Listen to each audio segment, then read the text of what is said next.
শরীফা মিতা আপনি লিখেছেন, আমার স্ত্রীর জন্মদিন ও বিবাহ বার্ষিকী ঘটা করে পালন না করলে সে রাগ করে, এক্ষেত্রে আমার করণীয় কি?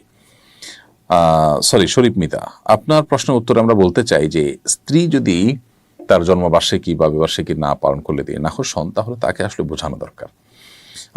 এই সমস্ত আনুষ্ঠানিকতা, এগুলোতে বেশিরভাগ ক্ষেত্রে বাইরের লোকজন ইনভলভ হন।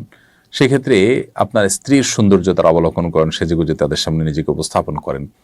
এটা একজন আত্মসম্মান বোধ সম্পন্ন নারী, যিনি বাস্তবতা বুঝেন, অন্য পুরুষরা তাকে দেখে কি চিন্তা করেন সেই বিষয়টি যিনি জানেন, তার আসলে এ ধরনের কোনো বিষয় তার কোনো আগ্রহের জায়গা বা শখের জায়গা থাকতে পারে না, বা শখের বিষয় হতে পারে না।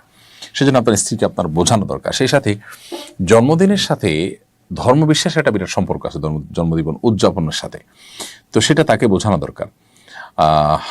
যদি একান্ত আপনি না বোঝাতে পারেন, সেক্ষেত্রে আপনি স্ত্রীর এই রাগের কাছে মাথা নত করে আপনি এই কাজগুলো করতে বাধ্য নন।